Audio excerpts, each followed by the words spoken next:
Parallel pronouns. Kufuwan ahad means a single person, not one single soul. Kufuwan. Any. Kufuwan means any. Ahad, one. Anyone. Okay? So I'll stop here. If you have any doubts, please ask me.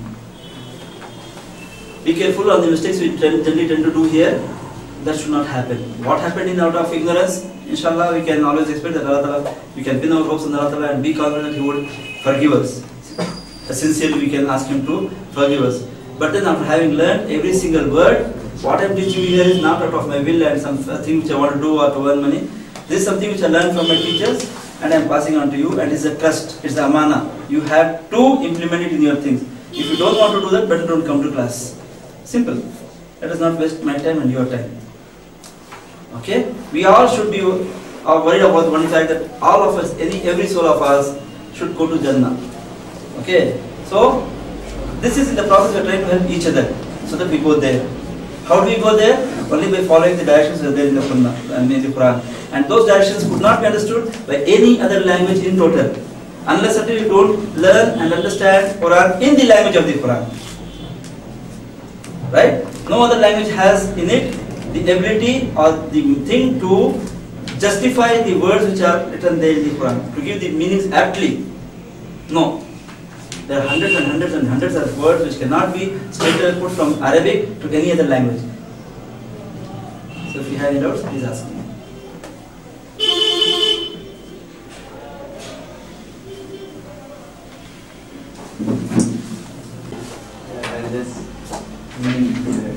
Okay. Every other alternate lesson we are doing like that. So tomorrow this will not be there, this will be there. Then this will not be, this will be there. When you turn the bow, I think you have a problem writing this side. Then turn the book this side and start writing here. Huh?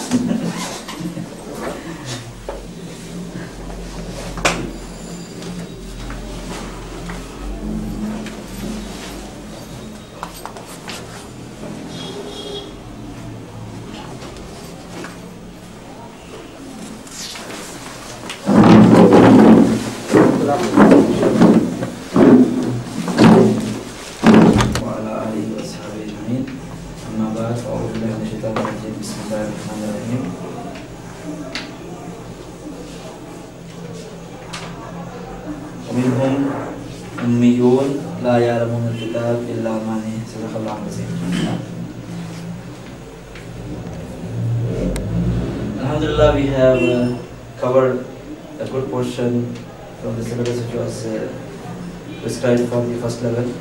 Today we will be doing lesson number 11 and 12 inshallah. Now before going there, what we will do is just go through the chain of those past, present, the Okay? Remember one thing, Arabic grammar. Many people think that Arabic grammar is something tough and difficult and all these things. It's all in the mind. You start loving it, you see how things are happening, how you are getting about new words, in giving you new meanings and dimensions. So if you are getting involved in it, then you will love it. But if you think it is something difficult, then it will become even more difficult.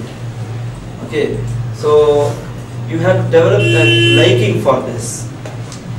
Okay, and the best thing that could happen is that you keep on scribbling somewhere, wherever you are having time, or at least keep repeating it for yourself orally.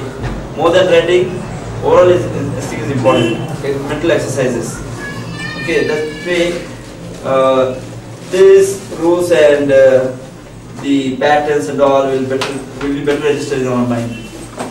So we start with this letter Fa.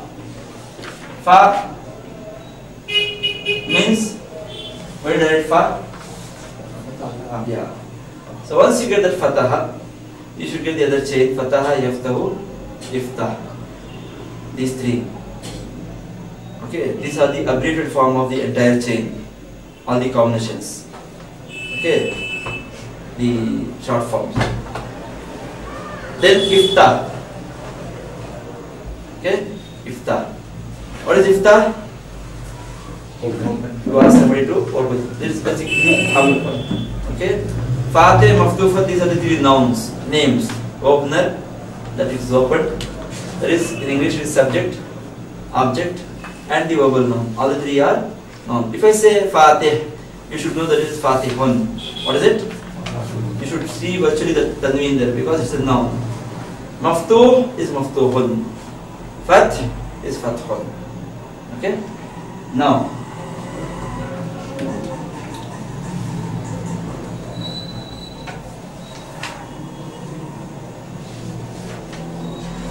الدرس 11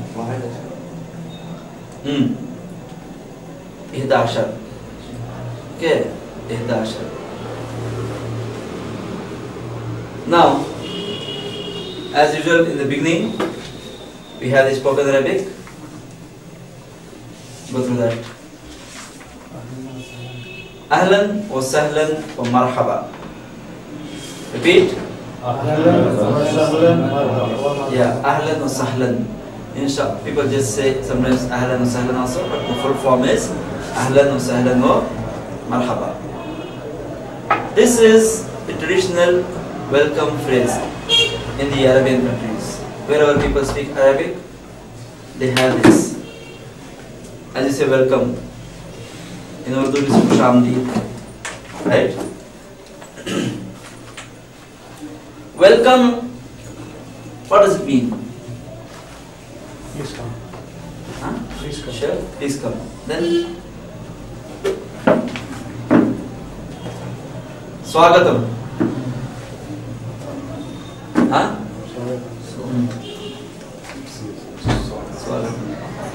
Swagat is to receive. But then you see, this is not just merely a welcome phrase. It has a lot of meaning. Like the word Ahl. Ahl means, you know what? What do you mean Ahlul Bayt? Ahlul Bayt. Bayt. Ahlul Bayt. Family or house. Yeah, family. The dwellers of the house, the family. So when a stranger or anybody comes to your house, your known friend or relative or this, I mean, he should not feel odd. You are telling him to be a member of the family as well. Ahl means family. Ahl means family. Ahlan, sahlan. What is sahlan? Easy. Yeah, something which is easy. Means, what do you mean easy? I mean, don't get nervous, feel easy, comfortable. Certain people, you know, they will be very shy, timid, they will not be comfortable. So you are accepting him wholeheartedly. You are taking him in. You don't want to feel him to be at odd. You want him to be one among the family. And you say that not that you are just saying it, you mean it. Okay, you mean it. So ahlan wa sahlan. Now marhaba, what is marhaba? Welcome. Huh? And being pleased, I mean, you are expressing your happiness. Okay, marhaba. What is written there for marhaba? Welcome. Yeah. Now you are welcoming him. I mean, you are coming as something which gives him pleasure. Somebody is happy on somebody's visit, you are doing marhaba. Okay. So in totality, ahlan wa sahlan wa marhaba. Next. Huh? Yeah, he has split the words and given you what ahl means, what sahal means, and all those things. Next.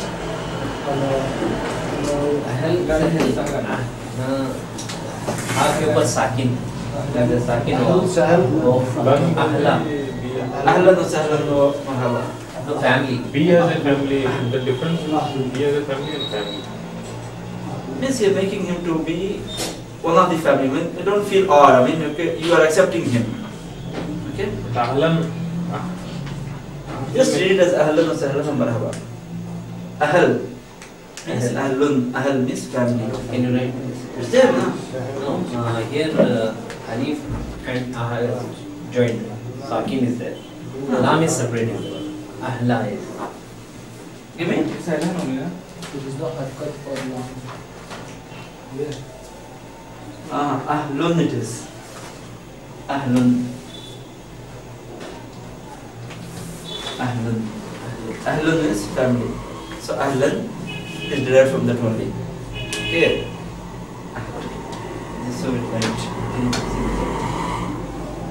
When is this unapplied? When that is becoming an object, that will learn inshallah. Second learn. Okay. Because an object. Okay. Next.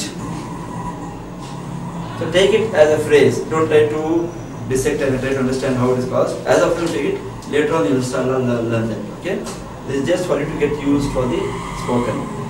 All the grammatical analysis we will be doing in the second part, not in the first part and not in the last part. These two will just, the first part is just getting used to the spoken phrases, these and all, and the second part, the third part is to get the word-to-word translation of the Quran.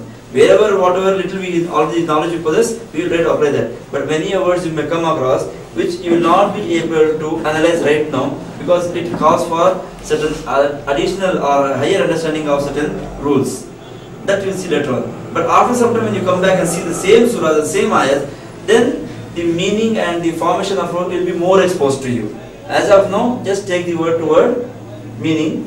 If at all possible, try to apply whatever the rules we have so far studied. Okay.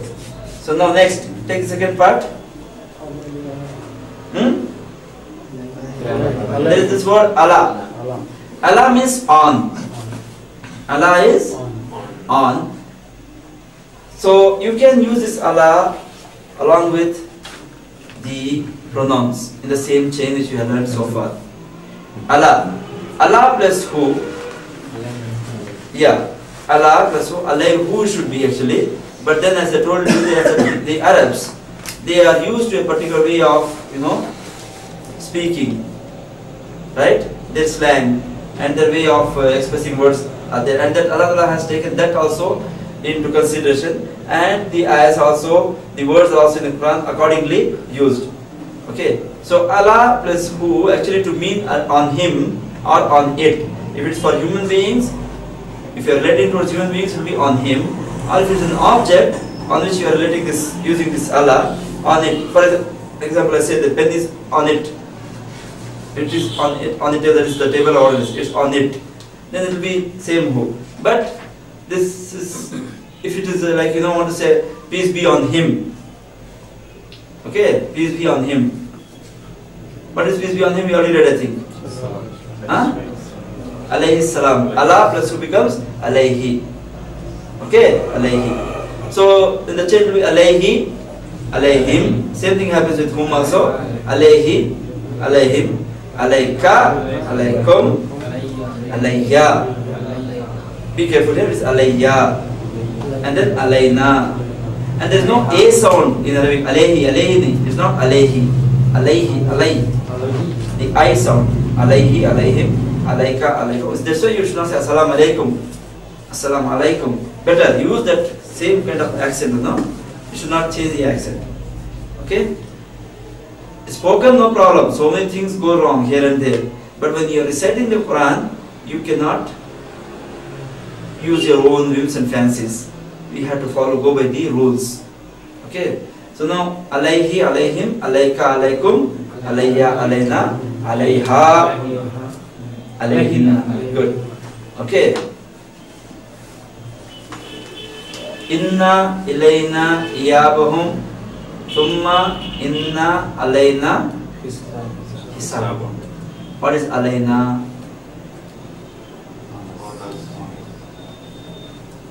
You should read that surah, that ayat, try to get the meaning and understand what Allah Ta'ala says there.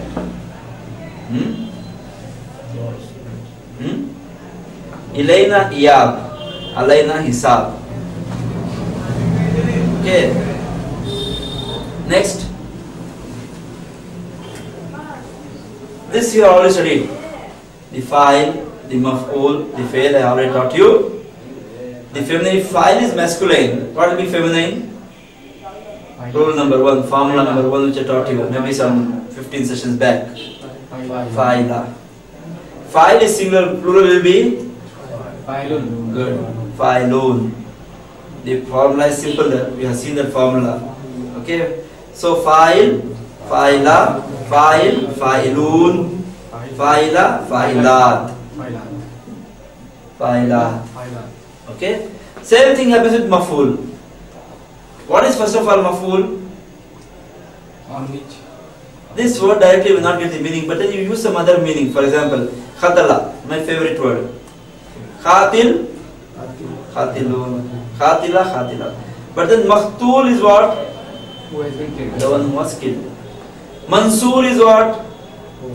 Masculine or feminine? Who has been hanged? Mansur. Who? Masculine or feminine? Sure? So Mansurun will be plural form. Mansura, the lady who was helped. Mansurat, the ladies who were helped. This is the content of that. So with this you come to end of all that we have learned earlier in the first 5 classes, whatever they prepared, it's all here. Okay? Accordingly you have seen one by one after the other, all the patterns, the Fataha pattern, the Nasa pattern, the Daraba pattern, the Samiya, Hasiba and Karma, and the combinations are seen. Now the fa'il, maf'ul, fail. You know the action fa'il, maf'ul, fail. Right? Doing, the doer on which the action was done, and the name of that action. So the last 3 are names. Here there's one more word, fa'ilin. Yeah, good question. Fa'ilun and fa'ilin are same. Only thing is it becomes fa'ilin because it is in the state of majroor. What do you say majroor? Silent. No. Majroor is where there is having a like I say Muhammadun. La ilaha illallah Muhammadur Rasulullah. Muhammadur Rasulullah. Right? Muhammadun is there. But in Salah we read this one, Allahumma salli ala Muhammad. Why this is din? Because of Al-Fajr. Some action, something which is, this could be this Al-Fajr. There are how many Al-Fajr totally? 17. Any one of them precedes the noun, the ending changes. Changes from what? Un to in. Why you are saying un? Why not an? Because by default, nouns will have, you start with un. The very beginning, the vowel sign that you are going to give is un. Nothing else. Confidently you can do. Then un becomes in for this season. Or for some, if there is a al and the word is u, then you give it, make it e. It will change from u to e. Then, this is Muhammadan. How Muhammadan is that we will learn in second level. Don't worry about it. It's very simple. Okay. For example, this you will understand better. Mansurun, you don't know? Could be a name. But then this Mansur is a person. Supposing now he is a person who has been helped. Then the formula will be like this. Wait, one mistake. I can say like that way also, but this is more easy for you to follow. Nasara, Nasirun. Nasara, Nasirun. The word Mansurun becomes Mansuran now because this is the object. He is the guy who received the help. So the objects always become an. From un to an. Nasara, Hamidun. Suppose I want to say this guy Khalid. How do you say? You want to say Hamid helped Khalid. How do you say that? Nasara, Hamidun. This is important to show that this is the object. You cannot say Khalid. It will be grammatically wrong. I cannot say here Nasra Hamidan. No. The subject is always marfu. The subject always has to be un or u form. Okay. The object has to be right. Nasara al waladu.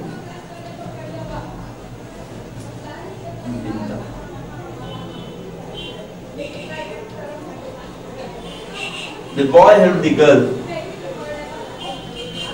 How do you say? The boy help the girl. Nasara Nasaral waladu. Okay, the boy. Al hai, that's why O. This will be okay. A girl. A girl. Bintan. Bintan. Not bintun. Actually bintun, but then because now the girl is coming in the position of an object, the ending has to be accordingly changed. This is something which you learn in maybe Karachi third year of a madrasa, but then don't you worry, I just prepared you for that. So Just to show you as to how things matter, the whole science matter in Arabic. We will have a deeper study of this later on, but then this is the way. All these subjects, when you put it in a sentence, a name, if that particular name is being a subject, it should end with what? Un. Remember this. And all the names, nouns, if they are going to be objects in a particular sentence, how do you identify that? Yeah, by an. Got it? That's all. Next. So these are the other two surahs which we'll be covering today. You know, there is something very important to know that in history what had happened was during Prophet's days, he was affected by so-called the black magic or magic, whatever you call it. And he himself never knew that it had happened to him. But Allah Ta'ala made him, informed him about it. Okay? And then he knew that so had happened. Some Jew, okay, had done this to him.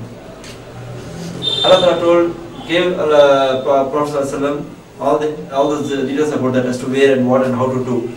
So he was told that in a particular well there was kind of a thing which was made out of wax. Okay? And so there were so many pins. Which pins, you know? So called that ball pins. Okay? Were pierced into it. And then there were some knots tied onto Prophet ﷺ's hairs. When a person combs, you have falls of hairs and all, you know.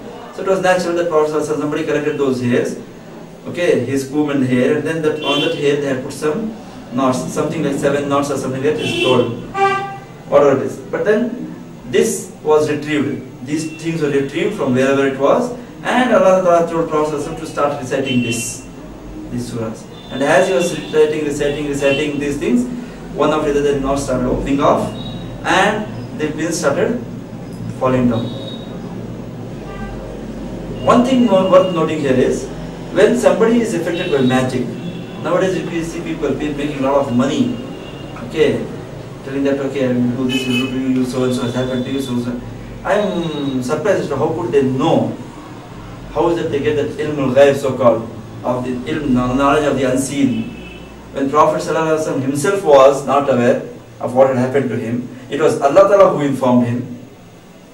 Okay. Now you go to that guy, he is sitting there and he is doing all the things, and you reads and something starts happening, he keeps dancing and all those things and say, so and so has happened. But then we don't know how it is happening. I am not telling that, okay, it is not possible, but how that is why, you know, this is a kind of a thing which Allah Ta'ala had taught couple of angels. Okay, and they intended to go on the earth. Allah said, no, you don't go there, because he knew. He said, no, we want to just go visit this and this. He said, if you go there, I know that you will teach this thing, this skill, so called, to human beings. So the Prophet said, no, we will not do that. He said, if you do that, you will be punished. They came, they stayed, and one fine day they taught human beings this magic. And that's how the thing is carried out.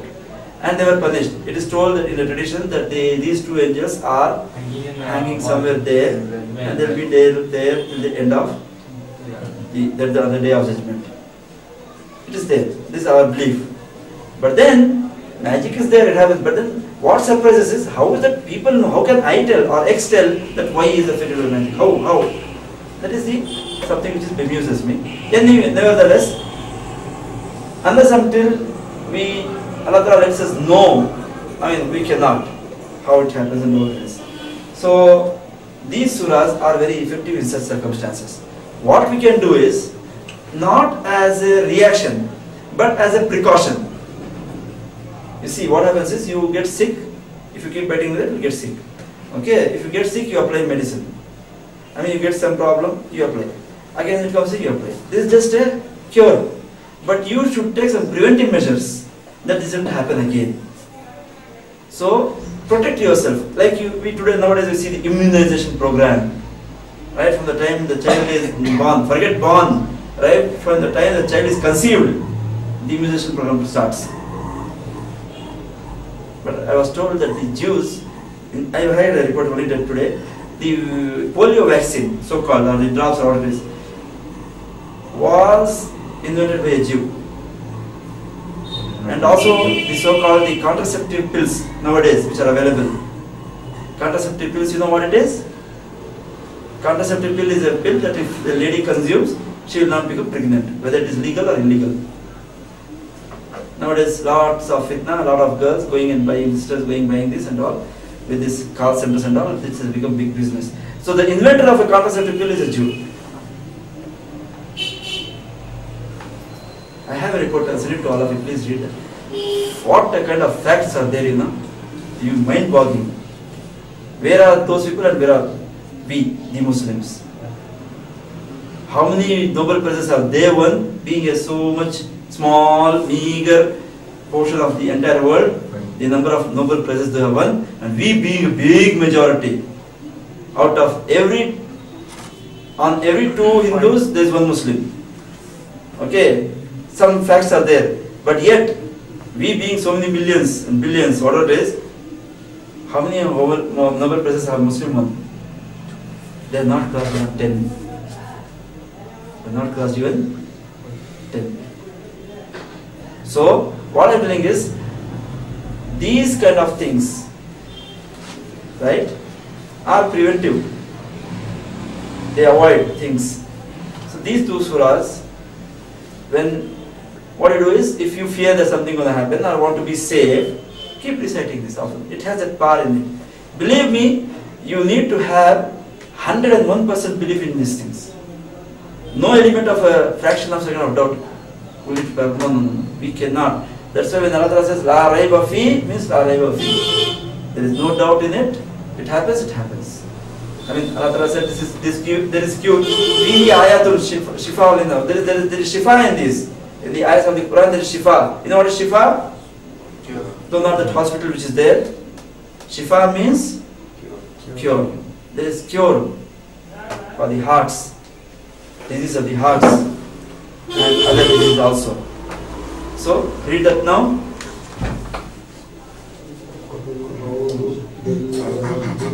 Now, before you start reciting the Quran, you have to read. Yeah, A'udhu Billah, not A'udhu, please. A'udhu Billahi Minash Shaitanir Rajim. Bismillahir Rahmanir Rahim. Yeah.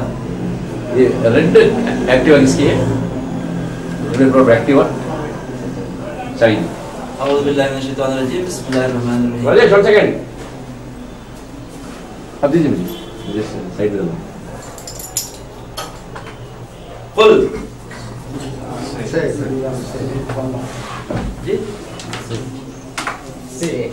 Yeah. Say. What? One more thing. You know, in the beginning we read Surah Fatiha. In the Quran, in the very beginning of the Quran, there is Surah Fatiha. And in the ending we have these surahs. You see over there, Allah Ta'ala has told that what you call, you ask for hidayah there in that surah. Ihdinas siratal mustaqim. The Mufassirin say that as a response to this, in response to this dua, Allah Ta'ala gave the entire Quran, follows from Surah Fatiha to Surah Baqarah to the other end, that end also. Okay. Now, Allah Ta'ala himself has kept these surahs the last. Why? Prophet was told this should be the last, and these surahs will find the last. So, here you are seeking protection from Allah, Shaitan. Okay? And so many other things. Why? Because the hidayah, when you are trying to open the Quran and get the hidayah, be careful from this forces which will keep you away from getting this hidayah from the book. So here it is, Qul a'udhu bi rabbil. A'udhu is what I told you, protection, getting a kind of a shield for yourself, protection. I seek refuge, I come into the refuge of what? Yeah. Qul a'udhu bi rabbil falaq. Now what is falaq? Falaq is that split second where a day, night ends and the day begins. Now this system of finishing the night and beginning the day, just assume for a while, what if the whole world had seen only night and night and night after night? There was no daylight. Mankind wouldn't have survived on this world. On the contrary, it was only day throughout. Again, same problem. Okay? So Allah Ta'ala has made a system. He has evolved a system, He designed a system where keeping in mind the comforts of human beings, their wants and needs, the day, but then ending the night, starting the day, and similarly in the evening, ending the night, the day, and starting the night. In the night it is, in the falaq, the night ends, comes to an end. From there, a new day starts.